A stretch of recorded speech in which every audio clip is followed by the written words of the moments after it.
Thompson. A lot of conversation about him. People want to trade him. Even though you think he's washed, you still want to trade him for Zach LaVine, which I don't get. If he's washed, how are you going to get Zach LaVine? The Zach LaVine contract is not good. Can we just... The contract's not good. It's not good. And it's also... He doesn't play defense. What does he play winning basketball, Zach LaVine? No, but he's a highlight machine, so people are like, yes, he dunks. Hasn't played defense a day in his life. So... As we discuss winning players, right. I'm not sure he's a winning player. Yeah, exactly. Hasn't done anything. But everybody wants Zach LaVine because he's a name, because they saw him in the slam dunk contest and they stole a championship from Aaron Gordon in the slam dunk competition. God, that Aaron Gordon dunk was so They sick. stole it from him. Shout out Aaron Gordon, Archbishop Mitty, San Jose. Klay was asked about Kerr telling him to give up the ball more. Listen to this. I'm not restless. I mean, I'm just being myself, and I have full confidence in my ability to have a great season. Although I've not shot the ball to my standards, that's fine. The season's so long, you can't get discouraged. I know that better than anybody. And I try to take Steve's advice because he's seen it all. So for me, it's just about enjoying this run, having fun. What else can I prove? It is.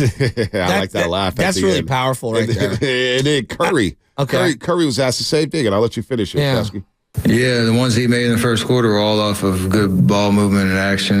And, if you're not open, swing it. If you're being guarded, tightly cut.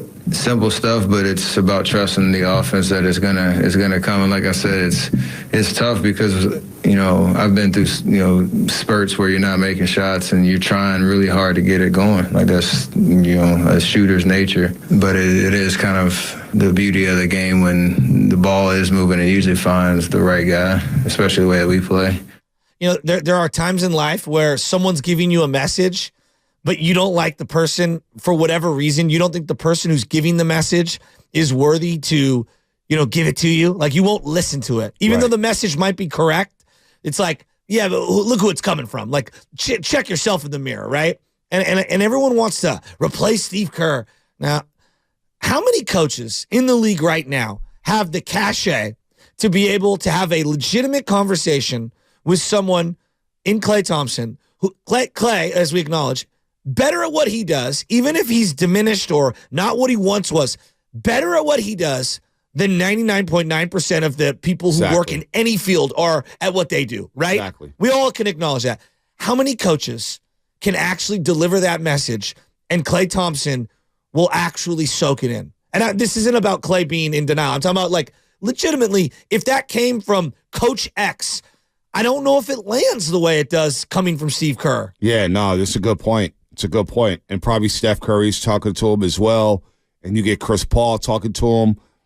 And Chris Paul assisted on 5 of his 7 field goals. There you go. 5 of his 7 field goals was assisted by Chris Paul. I wrote down 3 of those notes because you had brought it up and I was watching it. Yeah. He gets great looks for him. He gets great looks for stuff. And it's something I kind of identified early on. And look, man, it's okay. One day he may have to come off the bench this season. He may.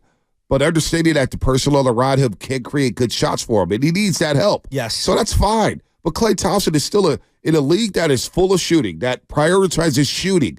Why would we give up? Why would we want to give up on a shooter who led the league at threes last year? On a team that doesn't really have a lot of shooting right now either. There you go. There you go. I mean, I think that's one of the things that's pretty evident to me right now is they don't have a lot of shot makers.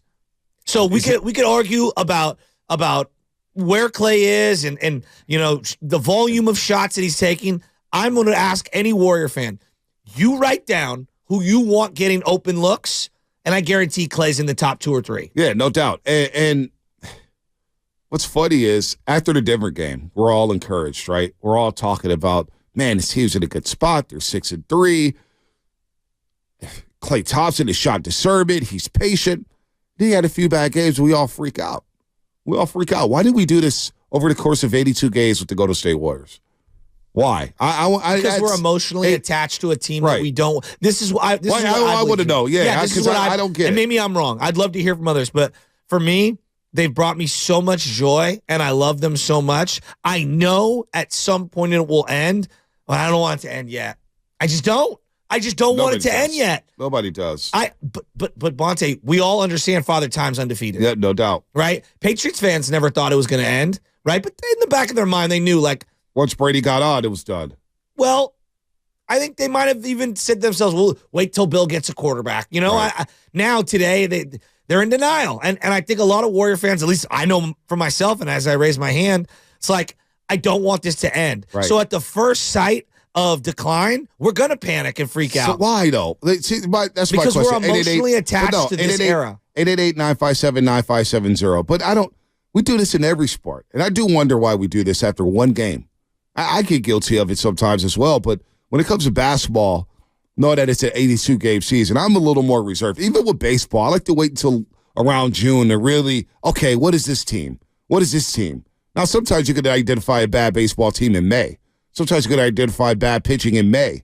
But usually I wait until June, and then that's when you start to see a team. But last year, I identified the Warriors early on, like a lot of people did, and it was like, this doesn't look right. No, it didn't look right. And did they earn the benefit of the doubt to be a little more patient? Sure. But it didn't look right at all for long stretches of last year. But you had to give them the benefit of the doubt for being, one, the defending champions, and two, having that personnel. For sure. And three, you got to realize, damn, they were actually in the final 8. They actually, a Lonnie Walker game away from making that. Like, that's the thing. They were also a Steph Curry game away from not getting out of the first round. Yeah, but that's Steph Curry, though. That's they were a Harrison Barnes jumper away from losing. That's Harrison Barnes. Harrison Barnes has never hit that shot. Lonnie Walker, No. You can't do the Harrison Barnes because Harrison Barnes ain't never hit that shot. Harrison Barnes has never done anything. Lonnie Walker's done nothing in the NBA. Exactly. That's why it was an anomaly. The candle stays lit. Lonnie Walker, they couldn't wait to get rid of Lonnie Walker. So that's why I gave the Warriors a benefit of the doubt.